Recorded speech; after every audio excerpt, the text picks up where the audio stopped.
Yo, what is going on, everyone? My name is Nick, or The Notorious Fantasy, and in today's video, I'm going over the top 10 projected players for fantasy football in 2020. These are the top 10 guys based on average draft position, better known as ADP from fantasypros.com. What Fantasy Pros does is they combine from a bunch of different websites. So it's going to be the ADP, the average draft position, from websites like ESPN, NFL, best ball sites, and all of that to get you a pretty good combined list of the top 10 players that are going to be going on in your drafts if you were to draft right now. Now, this ADP is going to move right now. We are in May. I'm recording this on May 26th.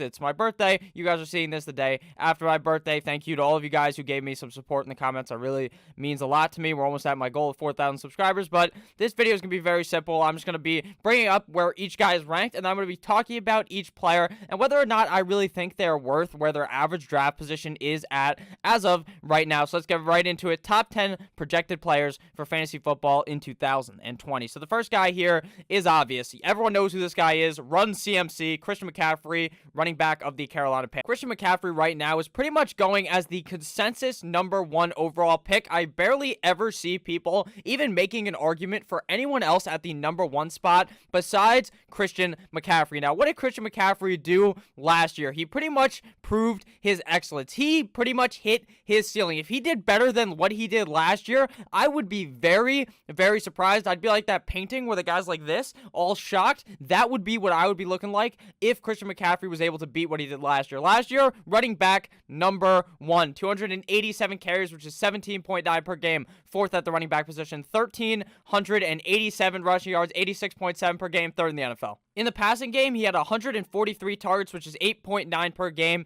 and first in targets, 116 receptions, first in targets. So this guy is just absolutely a target monster. He got over 1,005 receiving yards, 62.9, first at the running back position. So all these numbers, everything is in the top 5, and a lot of them are first in the NFL at his position. 1,000 rushing yards, 1,000 receiving yards. Now, these numbers might slightly move down, but it does not matter to me. He had almost 100 more points than the second best running back in fantasy football in 2020 or 2019. 100 total more fucking points. This guy legitimately put the team on his back. He was like the map and the backpack that Dora has in Dora the Explorer. That's what he does for the team. The rest of the team is chilling in Dora's backpack, the Panthers and all that. And it doesn't matter that they switch coaches. It doesn't matter that they bring in a new offensive coordinator. It doesn't matter that they bring in a new coach. It does not fucking matter, because what are you going to do if you're the coach of the Carolina Panthers? You're going to give it to your best fucking player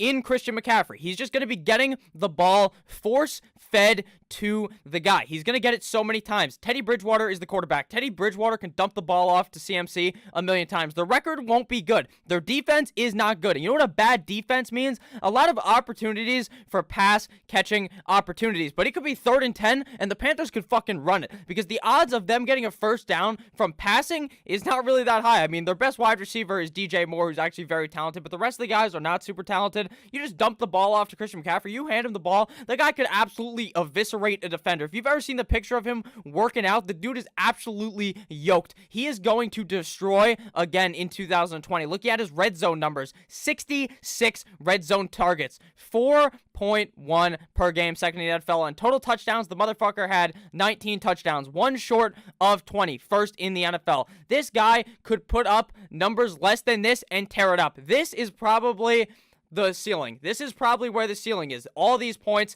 playing amazing. The floor is probably RB4, RB5 for Christian McCaffrey. I could 100% see a season just like what we saw last year this season for Christian McCaffrey. I think he's going to tear it up. I understand why he's the #1 overall pick. I will not argue against it. I love Christian McCaffrey. He would be my #1 overall pick as well. So I agree with the ADP for Mr. CMC. Now, the second guy to talk about here is Saquon Barkley, running back of the New York Football Giants. Saquon Barkley last year only played in 13 games. What's funny about the 13 games that he actually ended up playing was that those 13 games, it should have been like 10 games. But the guy gets hurt, and he's just so much of a goddamn beast that he comes back in 3 weeks from an injury that could have taken a month or two longer to heal. He finished as running back 10, missing 3 games. 217 carries, 16.7 per game, 18th at the running back position, 1,003 rushing yards, 77.2 per game, 15th in the NFL. So his rushing totals weren't as good as we would have thought it would have been, but had he not have gotten hurt in that game, I honestly think he would have easily been a top 3, top 5 running back, because finishing as RB number 10 with just 13 games is very, very hard. All the guys above him pretty much had 14, 15, 16 games, and a lot of the guys below him even played in 16 games and still couldn't hold Mr. Saquon's jockstrap. Now, Saquon Barkley's quarterback, obviously, just like last year, is Mr. Danny Dimes. Now, a kind of a worry amongst the fantasy community might be, hey, Danny Dimes runs the ball more, so that's not as good for Saquon Barkley because he's not going to be looking to dump the ball off when he could just use his own legs and take off. Sure, I think Saquon Barkley would be better with Eli Manning, but what is better for Saquon Barkley is probably having a team that's better. New York Giants defense is not that good, if I'm being honest with you. They will get absolutely rolled by teams like the Cowboys, by other tough offenses in the NFL, but it's okay because Saquon Barkley is just going to be the third ranked player on the average draft position of the fantasypros.com is Ezekiel Elliott, running back of the Dallas Cowboys. Now notice the first 3 guys coming off the board were all running backs. In the past, you could actually see a guy like Antonio Brown crawl up into the top 3, but no longer is that the case. Ezekiel Elliott, the third running back coming off the board, the third overall player of the Dallas Cowboys. Now, last season he finished as running back number 3. Why do I like Ezekiel Elliott for this season is strictly because I just see him as such a safe running back. Now, there's going to be people talking about, oh, Mike McCarthy likes to pass, oh, this, oh, that. Their offense is amazing. They add a new wide receiver in CeeDee Lamb. It doesn't fucking matter because all you have to do is hand the ball to Zeke and he's going to run it into the end zone. All you got to do is pass the ball to Zeke and he can score. I think his targets do go down. He had 72 targets last year. It seemed like the year prior to last year in 2018, he really got into being a pass-catching running back, getting a lot more receptions out of the backfield. I think he could be seeing maybe a lowered target rate at maybe 60 or 65, but I don't even think that really matters because he had 301 carries last year, second in the NFL. This guy is a carry monster. 1,357 rush yards, 84.3 per game, 14th in the NFL, 72 total targets, 4.5 per game, 9th in the NFL, 54 receptions, 9th in the NFL, and 419 receiving yards, 12th in the NFL at the running back. The Cowboys offense, just like last season, is going to be humming. They are going to look great. Dak Prescott was the number 2 overall quarterback in fantasy football. Amari Cooper was a top 12 wide receiver in fantasy football. Michael Gallup put up over 1,000 yards as well. So they could obviously diversify the goddamn revenue of the whole team, make it so that everyone gets the ball. Ezekiel Elliott is going to have yet another good season. Last year, Zeke was number 1 in red zone touches at the running back position, 4.2 per game, and his total touchdown count, I should say, was 14, and his red zone touch count was 68. Like I said, he did this all in 16 games. He did not miss a single game, and Ezekiel Elliott is not known to get hurt. What he is known for doing is some stupid shit off the field that ends up getting him suspended, but he hasn't done that in a while. I think he has figured it all out. He's going to be good guy Zeke, and I think Ezekiel Elliott is going to be great yet again this season. I will not hate on the ADP. He's the number 3 running back for me, the number 3 player that I would draft off the board. It's pretty easy here, but I think the first 2 guys are in a tier of their own. If you're drafting based off of tiers for the running backs, it's clearly CMC and Saquon at the 1 tier, the first tier, and then this guy, Ezekiel Elliott, and the next couple guys are in the 2nd tier. Even if you're drafting based on tiers just by overall players, which I don't really know how you would do, Ezekiel Elliott would be in that 2nd tier of that as well. If you guys have enjoyed this video thus far, please click that subscribe button for me down below. Now, the number 4 guy here, we have gotten into our first wide receiver, Michael Thomas, wide receiver of the New Orleans Saints. Now, this is based off of Fantasy Pros ADP. From what I've done in these mocks, I've seen Michael Thomas go, he never has once left the first round. He goes from slot 4 typically to slot 6. I rarely ever see him go ahead of 4, but typically 4 to 6 is where Michael Thomas is going to go. Once the people are a bit scared of the running back, they just say, fuck it, let me get this safety in Michael Thomas. Now, Michael Thomas may be a crybaby on Twitter, getting all mad about Davante Parker. Even though he's better than Davante Parker, he still just tries to talk shit to the guy.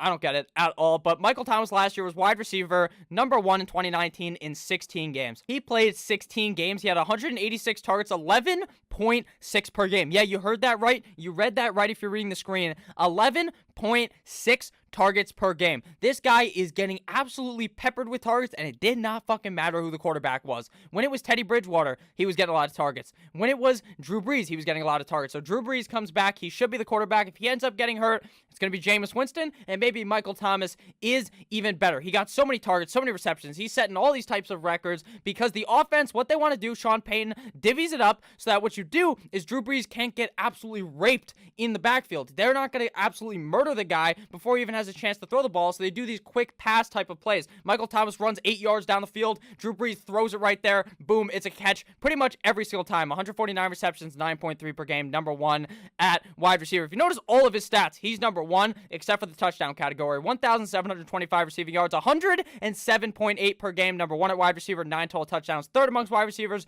and 20 red zone receptions, number one amongst wide receivers. I know already there's going to be those people who want to be naysayers of Michael Thomas. They say, oh, he only catches the ball 9 yards down the field. And I say that too. I'm joking about it.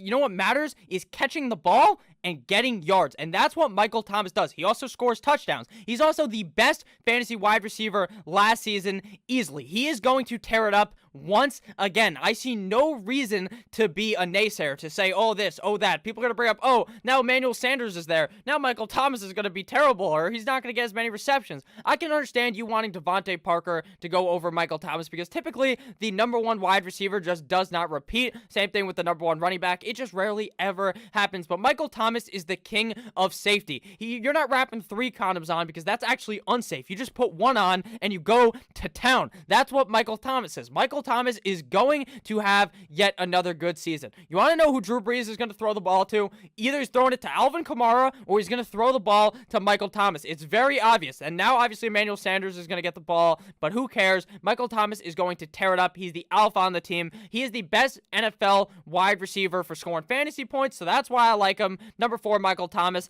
I actually would take some guys over him because that's why I just don't typically draft wide receivers early, because I think you can find some later in the draft that are going to be very safe and are going to be players that end up just being completely fine, because if you miss on the running backs early, it feels like a goddamn puzzle to figure out. You're putting together like a 1,000,000-piece puzzle to try to get some running backs later in the draft if you end up missing on them. So I would say I won't draft Michael Thomas at 4, but if you want to start your team being as safe as possible, taking Michael Thomas at 4 is 100%. I would advise you do that because he is going to just get 10 plus targets a game. He's going to catch 9, 8 balls a game and just tear it up. He's very safe. So I like him for that, but I would personally go some other guys above him. If you guys have enjoyed thus far, please click that subscribe button. So number 5 is Dalvin Cook, running back of the Minnesota Vikings. Now, if you know anything about me, I fucking hate Dalvin Cook with a burning passion. 14 games played last season. The other seasons before, he didn't even play 14 games combined. Now, there's going to be these guys talking about, oh, he's 2 years off the ACL tear. Oh, this, oh, that. He still got fucking hurt last year. This guy is a walking injury tent. I know he's not going to play 16 games. I don't like him at 5. I'd rather take other running backs above him at 5. I just don't want to take a guy that I know for a fact will get hurt. I'm not a doctor, but what I do know is I see the numbers that he hasn't completed a season ever in his NFL career, and that scares me. Sue me. I don't give a fuck. I'm not drafting Dalvin Cook at 5. Running back 6 last year. His numbers were unreal. When this guy's healthy, he could be the best running back in the NFL, and I will not dispute it, but I'm not drafting a guy who is as injury prone as Dalvin Cook. Last year, he put up 250 carries, 17.9 per game, 8th in the NFL, 1,135 rushing yards, 81.1 per game, 9th in the NFL, 63 targets, 13th in the NFL, 53 receptions, 10th in the NFL, 519 receiving yards, 6th in the NFL. So he does both assets of the fantasy game correct. What you want for your fantasy running back is a guy that's going to catch the ball and a guy who is going to run a ball unless you play in standard.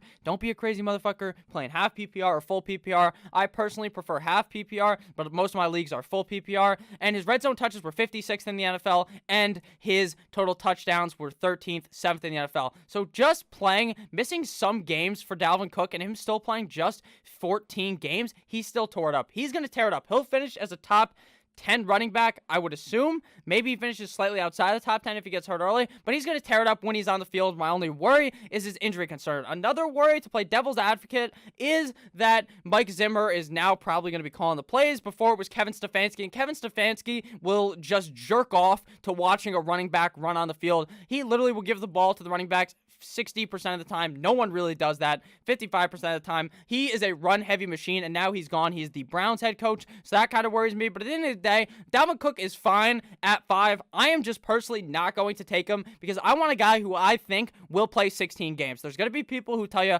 oh, you cannot predict injuries, blah, blah, blah, blah, blah. Well, looking at the fucking injury history, this guy is going to get hurt. It's like when your parents check your history and they see you've been on the hub when you're like 13, and then you're fucked. Pretty much is what's going to happen when you draft Dalvin Cook. You're going to get 13 games out of it. So Dalvin Cook is going to be great, but just temper your expectations because the guy is going to get hurt. And remember, I told you that when you draft him and he gets hurt 10 weeks in. Coming in at number 6, we have Alvin Kamara, running back of the New Orleans Saints, the second New Orleans Saints inside of the top 6 of the ADP. Now, last season, he sadly only played in 14 games. He ended up getting hurt a couple weeks in. He came back, and he played well. In his absence, the backup running back, Latavius Murray, absolutely tore it up. So this system proves to be a system that likes two things, Michael Thomas and a running back. And that running back just so happens to be Mr. Alvin Kamara. Finishes running back number 9 last year, but like I said, he only played in 14 games. 171 carries, 24th in the NFL, 797 rush yards, 22nd in the NFL. Now, you see those two numbers right there, you're ready to put your fingers like 30 inches deep into your throat until it goes out your ass because you want to throw up, because Alvin Kamara's rushing numbers are not going to be 1,000. He's never going to hit 1,000 rushing yards, at least in my opinion. But what's he going to do? He's going to probably hit it near 100 targets. 97 targets, 6.9 per game. Nice. 5th in the NFL. 81 receptions, 5.8 per game. 3rd in the NFL. So this guy's going to probably catch 75 plus balls, near 100 targets this season. 533 receiving yards, 4th at the running back position. So he's going to be getting a lot of opportunities to catch the ball in space. They don't even put corners against this guy. They put some random-ass fat guy to cover Alvin Kamara, and eventually they have to figure out that you just can't put some big dude to cover Alvin Kamara because he will absolutely toast you. Now, I don't like his nose ring. I think it looks stupid, but at the end of the day, that doesn't affect his fantasy value. It doesn't at all. The fact that he wears a fucking nose ring, obviously you know that. But Alvin Kamara is going to have a great season again. I would personally take him over Dalvin Cook. I don't think him missing 2 games means an injury concern, where Dalvin Cook misses half the goddamn season pretty much every single year. Red zone touches 36, 17th in the NFL, total touchdown 6. Now his total touchdown number is never going to be like 15. He's never going to get close to 20 like Christian McCaffrey. But he is going to be getting the ball a lot on a team that is going to be good. The defense is going to be good so they can run the ball. They can also pass the ball. They are in a division that is literally shootout happy. They play against these teams where the games are going to be very, very, very, very high scoring. In the NFC South, you play teams like the new Patriots, not really the Patriots, but the Bucks. You're going to be playing against the Falcons. You're going to be playing up against the Panthers. Now, against the Panthers, you can bend them over, put 2 fingers in your mouth, stick it in there, and just go to town, because the Panthers defense won't be able to stop shit that Drew Brees and Alvin Kamara and Michael Thomas are going to unleash against them. Against Atlanta, it's going to be high scoring. Against the Bucks, it is going to be high scoring. Alvin Kamara is going to get tons of opportunities to touch the ball when it matters. Every time he gets the ball dumped off to him, you get a point and a half. Hopefully, you're playing in a half PPR or full PPR league, like I said earlier. Alvin Kamara is going to tear it up again. I like him better at 5. I'd probably take him at 4 over Michael Thomas as well. His ADP right now is great for him. If you can get him at 6, that is a goddamn steal, because Alvin Kamara is going to have a much better season than last year. The next guy here at number 7 is Derrick Henry. Derrick Henry, running back of the Tennessee Titans. Now, I'm not a huge fan of Derrick Henry because this guy has feet for hands. He's not going to catch the ball. He's just not going to catch the goddamn ball. Coming in at number 7, we have Derrick Henry, running back of the Tennessee Titans. Now, to me, I'm kind of indifferent on Derrick Henry. I would draft him, but I'm not really excited to draft him. Now, one thing that a lot of people are going to talk about with Derrick Henry that I talk about as well is that the guy literally has feet for hands. He wears his like ice cubes on his gloves or something. I don't understand it. The guy just can't catch the fucking ball if it would save his life, but it literally doesn't matter. He played in 15 games last year, and he got hurt for the last game, week 17. He probably was just tired of putting week like 16 or 15. He was probably just sick and tired of putting the goddamn team on his back. Derrick Henry was a beast all of last year. So I would, at number 7, I would take him there. There's some guys I like slightly more, but I won't dispute it. Number 7 is a fine spot for Mr. Derrick Henry, the running back number 5 of 2019. This guy literally on the ground will maul you. You saw that? He literally spun Earl Thomas around in the playoffs on the Ravens and pushed him. He made a guy on the other fucking team block for him. This guy makes the defense look like a bunch of pussies. They are scared to tackle Derrick Henry. When it becomes the winter months, tackling Derrick Henry is impossible. This guy is a goddamn beast. Now, if we're talking Dynasty, which we're not, there's worries because he's franchise tagged. I don't think he's going to hold out. I think he plays. I think they continue to feed the guy. He's been getting fed for the past year. He got fed last year really heavily, but I don't think that's going to matter. 303 carries last year, number 1 in the NFL, which is 20.2 per game. 1,539 yards, 102.2 per game, first in the NFL. The rushing title leader. He stole that shit from Nick Chubb because Nick Chubb decided to sit he didn't really sit the last game, but they were really just fucking around. They're like, let's not get Nick Chubb hurt. Let's just get out of the season. We'll be fine. Whatever. He'll continue to have the rushing yard target, or not the rushing yard target, but the rushing yard title, and then out of nowhere, Derrick Henry just plows through like 9 dudes and scores a touchdown. 25 targets last year, 49th. 18 receptions, 50. If he legitimately caught 25 balls, 25 targets, I would legitimately shit myself if he had 25 receptions. I honestly would, because they're just not going to try to get him involved there. He's going to get some screens, and it's going to hit him right in the hands. It's going to fall onto the ground, but it's okay. 206 receiving yards, that's obviously just a bonus. All you care about with Derrick Henry is the rushing yards. I know it's PPR, but when you know the guy is going to get 300-plus carries, when you know he's probably going to score 15 touchdowns, you just have to draft that guy. Red zone touches 3.1 per game, 46 total red zone touches. I'm sorry for the 4.6. My fingers messed up there. 8th in the NFL, and total touchdowns, 18, 3rd in the NFL. So this guy is legitimately just going to run the ball every game. You don't have to worry about the passing at all. His receptions, who gives a fuck? Because they're going to run it. What is Tennessee's game plan to win? Give it to Derrick Henry. You saw literally in the playoffs to beat the Ravens, they ran a train on them by handing the ball to Derrick Henry. Derrick Henry threw a fucking touchdown in that game. That's how involved he was. Derrick Henry at 7. I don't necessarily love it, but I won't dispute it. I think Derrick Henry will have a fine year yet again. Now, number 8 here, this is absolutely flabbergasting. I don't fucking understand who is the dipshits that are drafting DeAndre Hopkins over Davante Adams. DeAndre Hopkins goes from Houston, where he's going to get fed, to Arizona, where there's actually kind of a lot of cooks in the kitchen. And in Houston, there's a lot of cooks in the kitchen as well. Brandon Cooks, haha, funny joke. Now he's there. But it was like those guys just fucking got hurt. They were tying their cleats before the game. Oh, my pussy hurts. I'm out for 4 weeks. That's Will Fuller. That's Brandon Cooks. That's what those guys love to do. DeAndre Hopkins is always healthy. DeAndre Hopkins is always playing. In 15 games last year, he was wide receiver numero 5. But this is on Houston, so these stats don't really matter. They show how talented of a guy is. He's going to get targets in Arizona, but he's not going to be seeing what I think he saw in Houston last year. What he's seen in Houston for the last couple of years: 150 targets, 10 per game, 5th in the NFL. 104 receptions, 6.9 per game, nice, 2nd in the NFL. 1,165 receiving yards, 77.7 per game, 10th in the NFL. What's funny about the target total is 150 seems high, but Michael Thomas caught like 25, 35, 45, more than that, which is crazy. 1,165 total receiving yards, 10th in the NFL, 7 total tutties, 13th amongst wide receivers, 7 red zone receptions, 25th amongst wide receivers. So why does going to a better team, probably, I think, maybe a worse team, I don't know how to describe it, because Cliff Kingsbury is just going to throw the ball a million times. He will. They'll run it with Kenyon Drake, but he's going to overwhelmingly want to throw the ball. He runs what is called an air raid offense. Air raid. Keyword, air.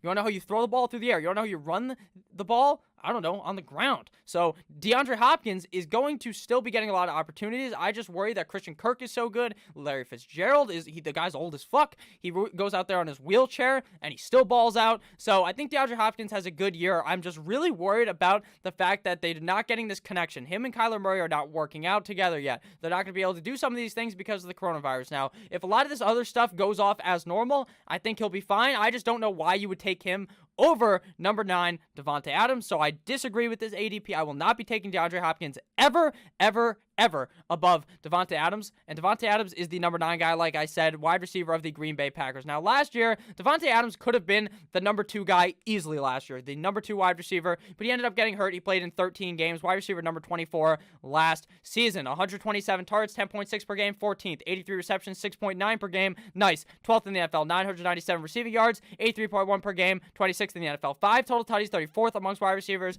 16 red zone receptions, number 3 amongst wide receivers. Now, an interesting tidbit of information about Davante Adams is the guy actually has caught 10 plus touchdowns for the past 3 years, except for last year. So these 5 total touchdowns is very abnormal. I understand people are going to say, oh, Matt LaFleur likes to run the ball. Oh, Matt LaFleur this, Matt LaFleur that. Who gives a fuck? When Davante Adams is on the field, Aaron Rodgers just feeds him the ball. He's going to tear it up this year. I can tell you that. A lot of people, including myself last year, believe Davante Adams was the number 1 guy at the wide receiver position. I thought he would beat Michael Thomas. Now, that didn't come true, and I don't think it'll come true this year, but I would not be surprised at all if Davante Adams was the number 1 guy. I think it's very easy. Michael Thomas, Davante Adams, the 1 and 2. It's very clear to me. Green Bay's still going to pass the ball. Aaron Rodgers is pissed that they drafted Jordan Love. Aaron Rodgers is going on a revenge tour. Now, I don't think he's going to have a great fantasy season. I really don't, because there's just not enough guys around Davante Adams to do that. But that's one of the keys. There's no one around Davante fucking Adams. So who is Rodgers going to throw the ball to? Davante Adams, the guy he's been throwing the ball to for years,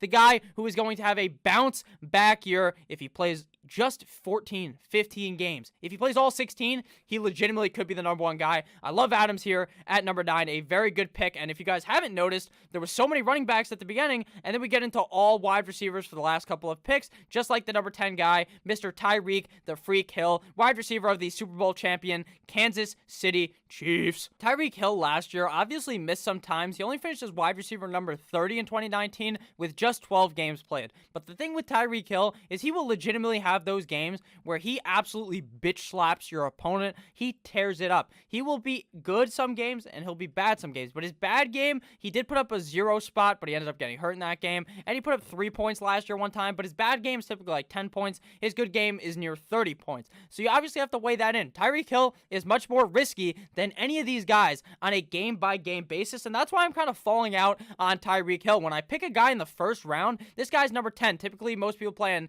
8, 10, 12, or 14 team leagues. In every single one except for 8-team leagues, this guy is going to be a first-round pick. People are going to draft him over a guy like Julio Jones, who I personally just think is so much safer and is going to be an easy pick to be the wide receiver number 3. He's just going to catch 1,400 yards, 1,500 yards, catch a lot of balls. He won't score many touchdowns, but he will score a lot of fantasy points strictly from getting a lot of targets. Tyreek Hill, only 88 targets, 7.3 per game, 43rd in the NFL, 48 receptions, 4.8 per game, 36th in the NFL, 860 receiving yards, 31 in the NFL, 7 total tutties, 13th in the NFL, 4 red zone receptions, 60th amongst wide receivers. Now, that 4 red zone receptions should have been the most obvious thing you've ever read, because when Tyreek Hill scores, he's like 50 yards out. They're on like their 30, and he just fucking heaves it out, and Tyreek Hill just runs down the field, catches it, and scores. Tyreek Hill's a speedster. He's literally one of the craziest wide receivers to watch, and he has one of the best quarterbacks in the NFL, if not the best quarterback in the NFL. The only reason why I don't like him, like I said, is he's